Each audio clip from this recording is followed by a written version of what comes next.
नमस्कार मित्रांनो.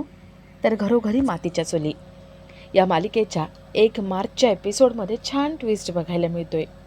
आणि ट्विस्ट असा असणार आहे की ऋषिकेश सारंगवर खूप चिडलेला असतो. तो सारंगला म्हणतो, सारंग, तुला कळत नाही का? त्या मायाने आत्तापर्यंत आपल्या घरात काय काय केलं तुला माहिती नाही का? अरे आम्ही सगळ्यांनी तुला सांगितलं होतं ना. एवढं सगळं माहिती असून सुद्धा तू जानकीला मायाला भेटायला का पाठवलंस? अरे ती माया खूप डेंजर आहे, मकरंदची बहीण आहे. सारंग म्हणतो, दादा तसं काही नाही आहे. ऋषिकेश खूप चिडतो आणि सारंगवर हात उगारतो, त्याला गप्प बसायला सांगतो. तर इथे माया जानकीला म्हणते, जानकी, तुझी आई कशी काय गायब झाली? ॲक्च्युली गायब झाली नाही, तिला गायब केली आहे. जानकी खूप चिडते आणि ती मायाचा गळा धरते. मायासुद्धा सोडत नाही.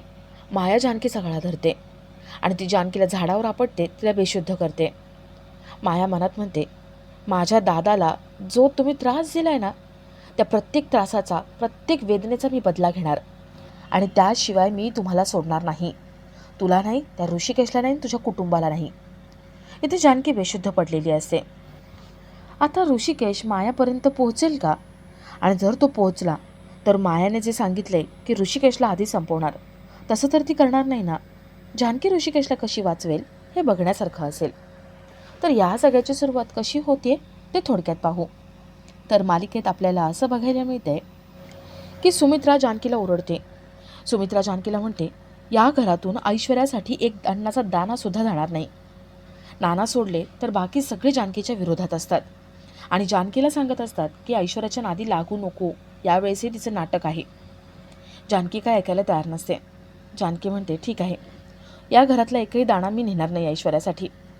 जानकी तिथून ऐश्वर्याला भेटायला निघून जाते. थोड्या वेळाने जानकी चौकीला पोहोचते. इथे ऐश्वर्याने काहीच खाल्लेलं नसतं. जानकीने ऐश्वर्यासाठी तिच्या आवडीचं चीज सँडविच आणलेलं असतं आणि तिच्या आवडीचा ज्यूस. ऐश्वर्या विचारते, जानकी, तुला हे सगळं कसं काय लक्षात की मला सँडविच आणि ज्यूस आवडतं?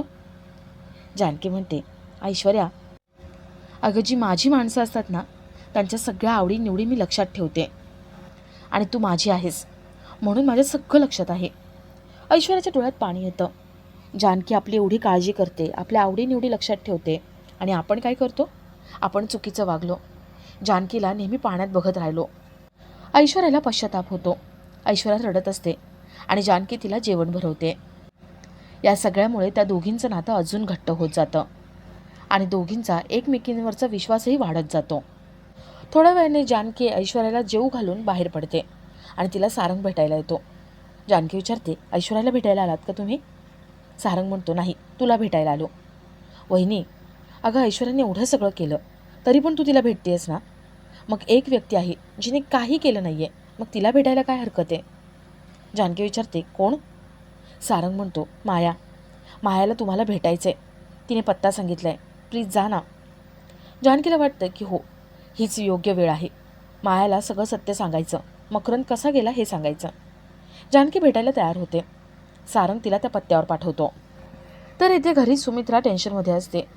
ती ऋषिकेशला म्हणते, ऋषिकेश, जानकी ऐकतच नाही आहे. अरे मगाशी तिला सांगितलं की ऐश्वर्यासाठी डबा नेऊ नको, तर ती ऐश्वर्याला भेटायला गेली आहे आणि अजून आली नाही आहे. तिला फोन तरी कर. ऋषिकेश फोन लावणार तेवढं तिथे सारंग येतो. सारंग सांगतो की दादा, अरे वहिनी कुठे गेली मला माहिती आहे. ती ऐश्वर्याला भेटायला नाही गेली, ती मायाला भेटायला गेली आहे. ऋषिकेश खूप चिडतो. ऋषिकेश म्हणतो, तुला कसं काय माहिती हे सगळं? सारंग म्हणतो, मला मायाचा फोन आला होता, माया निर्दोष आहेत. ऋषिकेश अजून भडकतो. ऋषिकेश म्हणतो, सारंग, तुझं डोकं लावू नकोस. ती माया कशी आहे ना ते मला चांगलंच माहिती आहे. चल लवकर, जानकीला शोधायला हवं. सारंग, ऋषिकेश त्या पत्त्यावर जायला निघतात.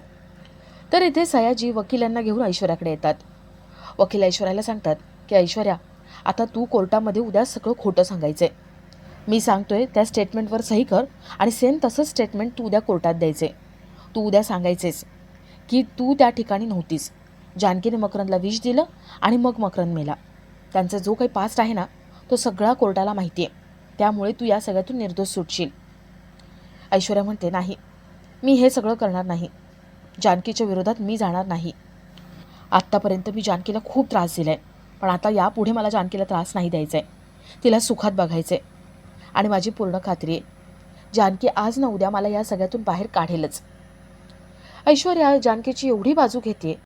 ऐश्वर्या जानकीचा जो उदो उदो करते ते सयाजीला बघवलं जात नाही. सयाजी ऐश्वर्यासोबतचे संबंध तोडून टाकतो आणि तिथून निघून जातो. तर इथे जानकी मायाला भेटायला येते. माया जानकीला खूप बोलून दाखवते. माया म्हणते, माझ्या दादाला मारलंस ना तू, 12 वर्ष त्याला तडपत ठेवलं आणि मरताना पण त्याला तडपत तडपत मारलंस. अगं त्याला बोलता येत नव्हतं, चालता येत नव्हतं आणि तू त्याला विष देऊन मारून टाकलंस. जानकी म्हणते, नाही ग, तो चालत होता, फिरत होता, माझ्याशी बोलला. माया म्हणते, आधीसुद्धा तू तेच केलं होतंस. त्याला दरी ढकलून दिलं होतं, मी माझ्या डोळ्यांनी बघितले. जानकी मकरंदच्या घरी काय काय झालं, मकरंद तिच्याशी काय बोलला, कसं विष त्याने दिलं, हे सगळं सांगते. पण माया काही विश्वास ठेवायला तयार नसते. माया म्हणते, जानकी, तू हे सगळं केलंयस ना, माझ्या भावाला लाथाडलंस आणि ऋषिकेशला जवळ केलंस ना, या सगळ्याची किंमत तुझ्या कुटुंबाला, ऋषिकेशला तुला भोगावीच लागणार. आधी त्या ऋषिकेशची बारी, त्या ऋषिकेशला मी जिवंत सोडणार नाही. जानकी मायाच्या जोरात एक कानाखाली मारते आणि मायाला पुन्हा पुन्हा सगळं खरं सांगत असते. मकरंद जेव्हा तिला बघून उभा राहिला, त्याच्यानंतर तो काय बोलला, त्याने आपल्यासमोर 2 ऑप्शन ठेवले, ज्यूस ठेवले, हे सगळं सांगते. पण माया विश्वास ठेवत नाही आणि आपला आजचा हा भाग इथेच संपतो.